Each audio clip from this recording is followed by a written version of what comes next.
조갑제 TV 시청자 여러분 안녕하십니까? 2021년 3월 15일 방금 정오를 지났습니다. 2020년, 2021년에 한국에서 가장 큰 거짓말을 하나 꽂으라면은 인권 변호사 문재인이라는 말일 겁니다. 가장 큰 거짓말입니다. 가장 큰 억지죠. 억지. 뭐 이런 농담이 있지 않습니까? 우기기 대회에 나가서 입상한 사람들 이야기, 부재역이 지하철이라고 웃긴 사람, 의학세가 세라고 웃긴 사람 등등 이런 시리즈에 들어갈 만합니다. 문재인이 인권 변호사라고 우기면은 아마 1등 하지 않을까요? 지금 인권 변호사냐 민주투사냐 하는 걸 감별하는 방법은 딱 간단합니다. 딱 질문 하나만 하면 됩니다. 당신은 공산당과 싸운 적 있어요? 라고 물어야 합니다. 없다고 하면은 당신은 가짜 민주투사네요 라고 해야 합니다. 당신 북한 인권 문제를 가지고 싸운 적 있어요? 없다고 하면은 당신 가짜 인권 변호사군요 라고 하면 됩니다. 대한민국 민주주의는 공산당과 싸워서 지켜낸 겁니다.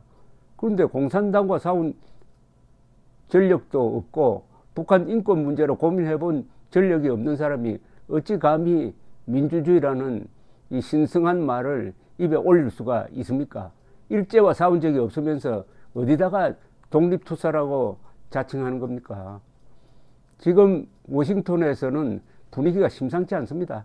이 문재인 정권이 한국 안에서만 무너지는 게 아니라 바깥에서도 무너지고 있습니다.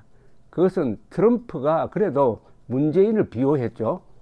문재인과 짝짝꿍이 돼가지고 김정은과 비핵화 사기극 노름을 하다가 이제 국민들에 의해서 쫓겨난 다음에 바이든이 등장하면서 워싱턴의 분위기가 확 달라졌습니다. 그러니까 정부 고관들, 전문가들이 문재인을 혹독하게 비판합니다. 이 VOA, 보이스 오브 아메리카, 이 국무성에서 운영하는 그런 아주 독립성이 있는 이 매체가 오늘 무슨 제목을 달았느냐 하면 이겁니다. 미 전직 관리들, 한국, 북한 인권 탄압 외면 역사가 기억할 것. 그보다 더 직설적으로 이야기했어요. 사실은 마이클 그린 CSIS라는 이 유명한 싱크탱크의 선임 부소장인데 이렇게 이야기했습니다. VOA와 인터뷰를 하면서 History will not judge the Blue House approach on human rights in North Korea kindly. 역사는 북한 인권 문제에 대한 백악관의 접근 방식에 대해서 결코 좋게 평가하지 않을 것이다. 간단하게 말하면 역사가 문재인을 심판할 것이다. 역사가 문재인을 심판할 것이다. 보통 미국 사람들 이런 표현 안 씁니다. 역사가 심판한다는 말은 한국에서 자주 쓰는 말이지 미국 사람들이 이런 말 쓰는 거는 최악의 표현입니다. 최악의 표현입니다. 쉽게 말하면 문재인 당신은 히틀러와 스탈린을 비호했던 자와 똑같다. 히틀러, 스탈린과 똑같은 더 악독한 유엔이 공식적으로 총회기를 통해서 반인도 범죄자라고 지명한 김정은의 인권만 생각하지 북한 동포 인권은 완전히 짓밟고 있지 않느냐. 역사가 당신을 심판할 것이다. 무시무시한 이야기 아닙니까? 백악관 국가안보회의 아시아 담당 선임 보좌관을 지낸 분입니다. 이 마이클 그린은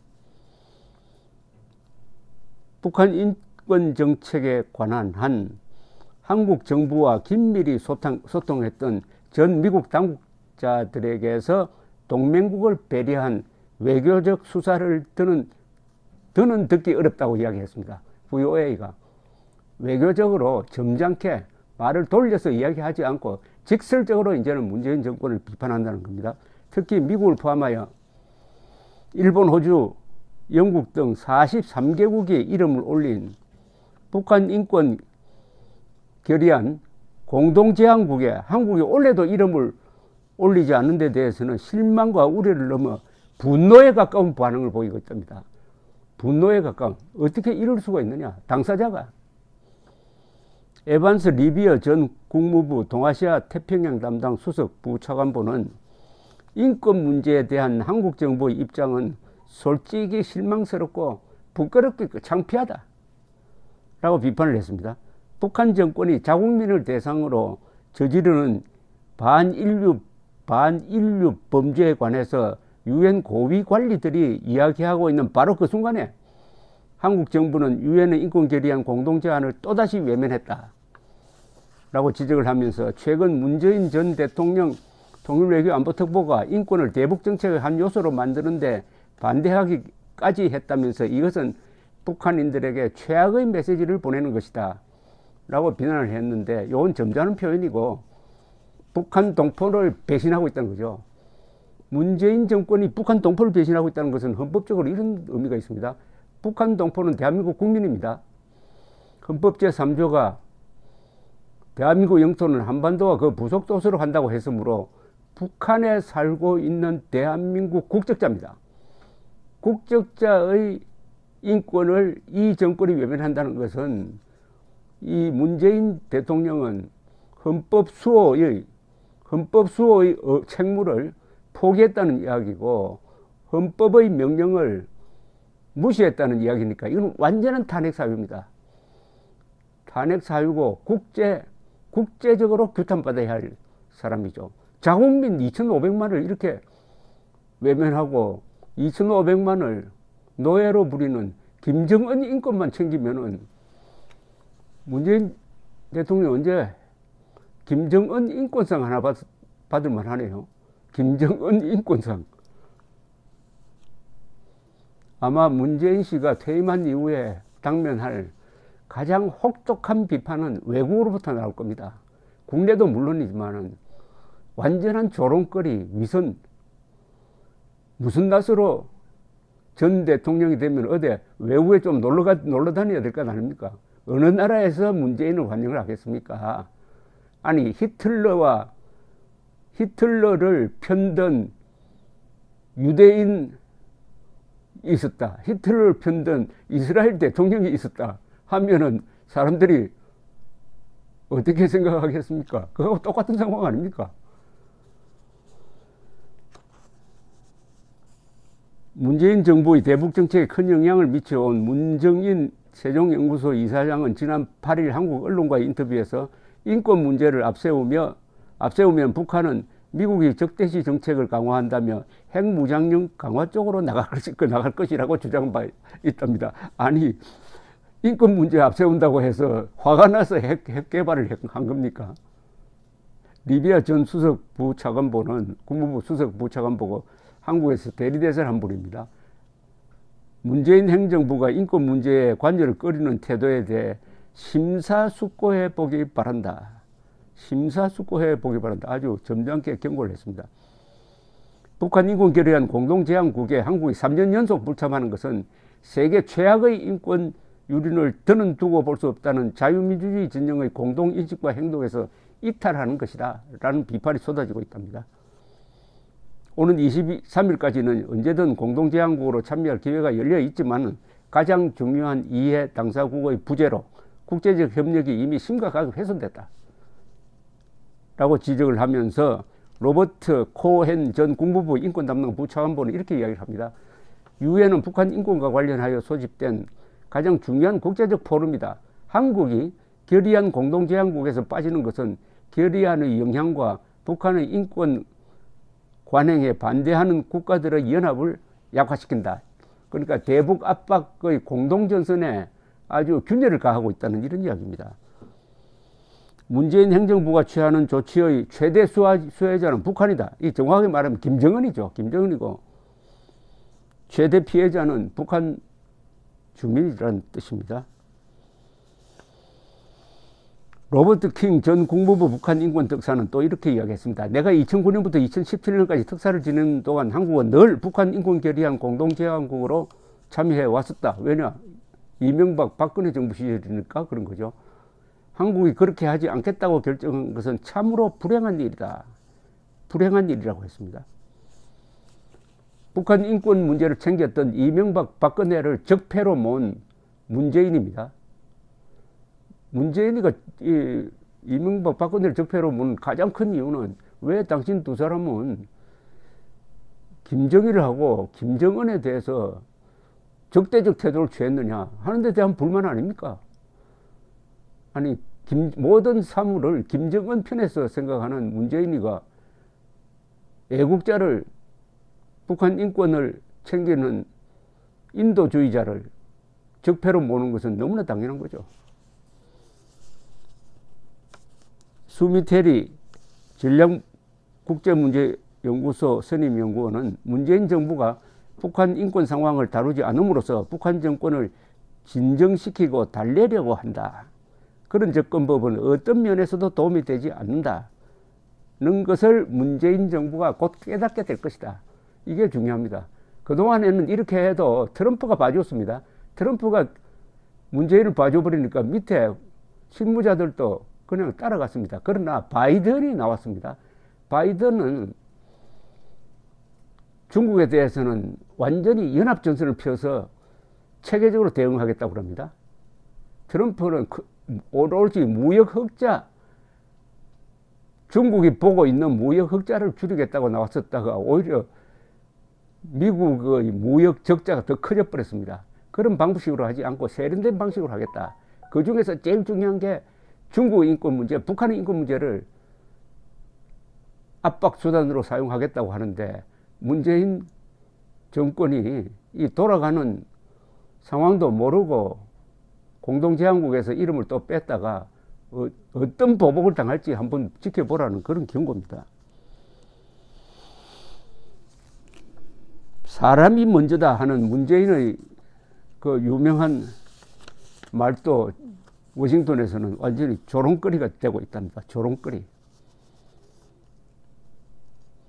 미 국무부와 국가정보국장실 선임 자문관을 지낸 로버트 매닝 애틀랜틱 카운슬이라는 유명한 싱크탱크입니다. 선임 연구원은 한국 정부는 북한의 인권 참상에 대해 외치는 성명과 행동, 대중의 맹비난을 차단하는 정책을 채택해왔다. 문재인 정권은 오히려 북한 인권 문제를 제기하는 것을 차단했다. 막았다. 이거는 뭡니까 이거? 게슈타프는 할 짓 아닙니까? 아니 문재인 대통령이 김정은의 심기를 지키는 무슨 게슈타프 대장쯤 됩니까? 어떻게 이런 욕을 먹고 있습니까? 대한민국 대통령이 인권 문제에 대해서는 세계 보편적 가치 기준이 있습니다. 이건 국경이 없어요. 인권 문제로 욕을 먹는 대통령은 세계 어딜 가도 욕을 먹습니다. 세계 어딜 가도. 그동안에 문재인을 지탱했던 대한민국 안의 친문 세력, 종북 세력, 이거 믿고 지금 문재인 대통령이 이렇게 뻗대는 겁니까? 바깥에서 무너지면 안에서도 무너집니다. 안에서 새는 쪽박은 바깥에서도 샌다는 말이 있듯이 문재인 대통령 이제 1년 동안 이 실수 반인도 범죄자 김정은의 부하 노릇을 했다. 김정은의 수석 대변인 역할을 했다. 하는 이 수모를 1년 동안에 씻으려면은 찬스는 있어요. 빨리 23일 이전이니까 빨리 다시 들어가야 되죠. 즉 북한 인권 결의안에 공동제안국으로 이름 올리는 게 뭐가 그리 어렵습니까? 나중에 공동제안국에 이름 빼더라도 나중에 유엔에서 통과시킬 때 반대할 수가 있습니까? 지금까지는 다 찬성을 했어요. 찬성할 바에야 처음부터 제대로 이름 올리는 건데 이것도 김정은 눈치 보면서 한다면은 특등 모절이라는 그 욕이